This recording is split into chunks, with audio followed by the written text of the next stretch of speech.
Hello and welcome to Comic Island. My name is Arden, and today we're talking about Metahumans.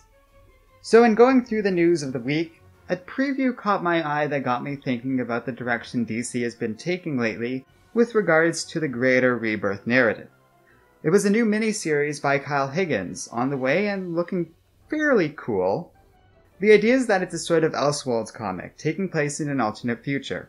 Here, at some point, the metahuman population exploded as technology made it easy for anyone to get their powers. You could literally walk into a convenience store and walk out with telepathy. Evidently, that caused a little bit of chaos, and Nightwing somehow obtained a detonated device that depowered 90% of the population permanently. This turned Nightwing into a popular hero of sorts, perhaps the only one left of the superheroes the public would still tolerate. Over time, he got into this position of power, and now hunts down the remaining superheroes with his own little authoritarian army dressed up in cute little Batman uniforms. Higgins says because this story is out of continuity, he has complete creative freedom over Nightwing's character, so we can expect a very different sort of Dick Grayson than the one we're used to. Preview images show Dick Grayson standing over an injured and presumably depowered Superman. Nightwing says he is sorry, but he had to save the world, and walks off into the ruins of Metropolis, surrounded by heroes on the ground. By the looks of things, this is the moment where Nightwing detonated the device depowering most of the world. Then we see what presumably jumps to the future, 12 years later, and Grayson is chasing down a metahuman with his army. You probably get the idea of what this story is going to be about already. I'm sure a lot of you are also forming the opinion many have already expressed about this story. It seems and looks an awful lot like Secret Empire. I can't disagree with that comparison, but we have only looked at like 5 pages of this thing, so it's hard to tell. On the surface though, the book looks and structurally feels a lot like Secret Empire, so I think these concerns are valid. It is fine to do something like this. Both Marvel and DC do this sort of thing all the time, but usually they work on their timing a little better. Because right now, at the edge of Secret Empire finishing, the New Order is coming across as very stale and predictable. On a certain level, I wonder why they're even bothering to do this. Secret Empire is so played out at this point, there's not much benefit to coming to it now. If that's all this comic is, then it's going to be a pretty unnecessary story overall. Kyle Higgins is a fine writer, but not the sort of pedigree where I'm going to just assume his story is going to be good, and there's no other way around it. The art looks great, but that isn't going to be enough on its own, especially like I said, since it looks so familiar to a big story that Marvel is broadcasting on all fronts right now. And while there isn't anything wrong with showcasing the horrors of fascism, that's a very old political point to make that's been made a lot lately.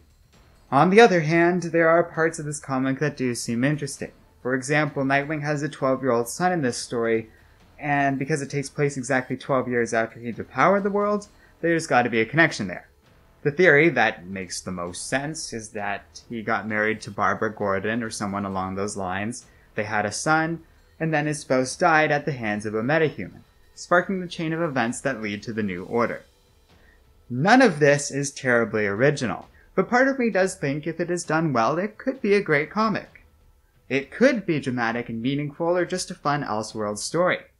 The nice thing about it being out of canon is that even if it's lousy, we can just sort of hand-wave it away, so it's not a big deal in that regard, which is actually great. It really depends on the direction this series goes. They could make it something really fun or memorable, like Injustice, or something with a bit more weight behind it, like Spider-Man Reign or something. Though the latter feels unlikely, I could see this being a bit more along the lines of Injustice, something fun and maybe even a little memorable. Regardless of how this comic turns out, the most exciting part in all of this, in my eyes, is what this story being published means. First of all, it's great if DC's doing an Elseworlds comic because I'd love to see more of that. I can never get enough of that sort of thing to begin with, but some of their best modern works have been these little side publications. A few more stories like the New Order being published, and we're bound to get another Red Sun sooner or later, and that's a great thing. The second part I find interesting, and the part that really perked my interest and made me want to make a video about all of this, is the focus on metahumans. This is another point in a long series of announcements and stories that DC's been doing with the metahumans and their relationship with the rest of the world lately. We're finding out more and more characters may or may not be metahuman, and it seems like the world of DC is starting to view anyone with powers as a metahuman.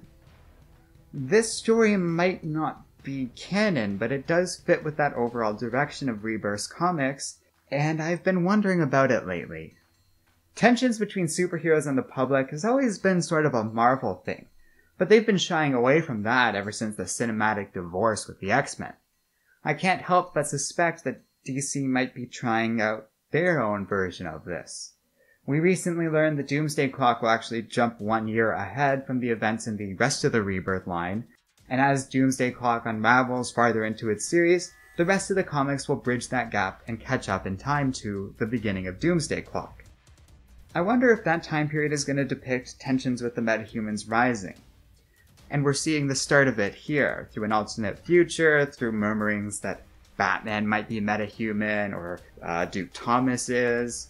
While meanwhile in Dark Days, we basically were confirmed that part of the reason Bruce Wayne took an interest in Duke Thomas is because he's secretly a metahuman. On these own, these are silly little twists, but Dark Days makes it clear there's more going on with the metahumans in general, and I'm not sure what they're getting at with all of this.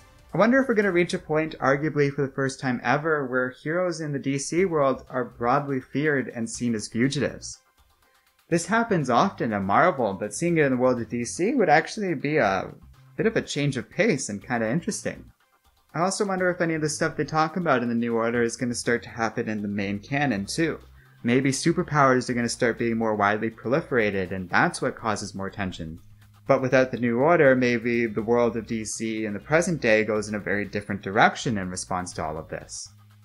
I don't know. I'm speculating a bit here, but I can't be the only one who has noticed DC's been spending a lot of time on the metahumans lately. Rebirth thus far has been a bit too clever and drops hints like these, and it makes me think this is more than just a bit of a coincidence, but it is possible I've delved deep into tinfoil territory on this one. So, I'm going to leave it at that. It's an interesting thought I had, and I'm curious what everyone else thinks about it.